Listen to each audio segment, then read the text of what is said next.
Здравейте! Днеска бих искал да ви споделя част от подготвителната работа при правенето на кофража. Значи тук вече е декофриран етажа и ако обърнете внимание на тавана в дадената стая има един издълбан канал. Този канал се получава, защото върху самия кофраж ние заковахме летвички, които са с дебелина около 1 см, ширина около 3 см. Това го правим с цел да може да бъде по-лесно положен кабела след това. Изключително важен момент е там, където са шайбите, там, където са плочите, където са колоните. Обязателно трябва да се полагат такива дръвчета. Ето тук на тази шайба, например, тази кухина, която виждате, това е мястото за бъдещото L-табло. От тук ще минава главния кабел. Даже мисля, че той се вижда, ето там долу е. Влиза в таблото. Ето тези големи дълбоки очертания са благодарение на това, че ние си подготвихме предварително да могат да се сложат кабелите. Те ще минават през стената и от тук се разпределят между всичките стаи. Там, където са стрелопорчетата, са проходът за кабелите, които преминават към горния етаж. Ето тук това ще се изкърти, също ще стане такава кухина. Обърнете внимание как преминават. Това са местата, откъдето ще минават дебелите кабели, които са за таблата на всяка една от стаите. Тук по същия начин, ето как в шайбата сме подготвили мястото, откъдето минават кабелите от край до край на тавана.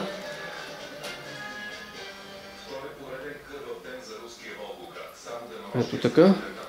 Обърнете внимание, грешката, която допуснахме. Пропуснахме тук да сложим ето такива ленти, дървени, които да ги заковем за кофража и се налага се всичко това да го къртим. Както виждате, става много по-трудно, много по-грозно, много по-неравно и това е едно допълнително усилие. Ако трябва за това нещо да си плащате, там си плащате на къртене на метър.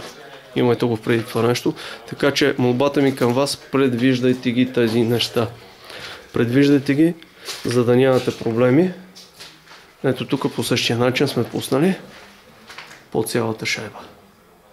Една цяла лента, която върви от край до край. Това са някои от нещата, които могат да ви подготвят предварително прекарването на кабелизацията и които ще ви създадат удобство и по-лесна вършене на работа. Особено за таваните. Там се кърти изключително трудно и целта е да може да се прави много тънка финна мазилка тук, за да не се удебелява. Това също ви спестява част от парите. Това са нещата, които могат да ви помогнат в подготовката за кабелизирането. Трябва да се има предвид още с правенето на кофража. Така че имайте го преди това нещо, изисквайте го от хората, които работят, да ги подготвят предварително тези неща. Ако трябва, платете си допълнително, за да може тези неща предварително да бъдат подготвени. В никакъв случай не ги оставите за после. Не пестете пари за това нещо. Изключително молба към вас. Не пестете пари за това нещо, защото после това ви струва много по-скъпо. Но това ще го усетите едва след това. Тъй като аз вече съм се сблъскал с такива неща и успях да се подготвя предварително за това нещо. Затова имайте го предвид. Подготвяйте предварително. Не оставайте нищо за после. Не оставайте нищо за утре.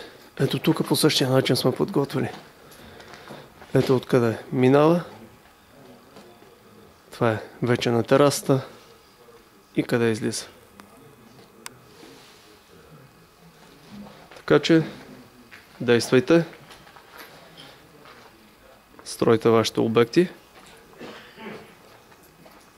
с удоволствие, без да хабите нерви, без да се ядосвате. Просто не забравяйте, предварителната подготовка е едно от най-важните неща в строителството.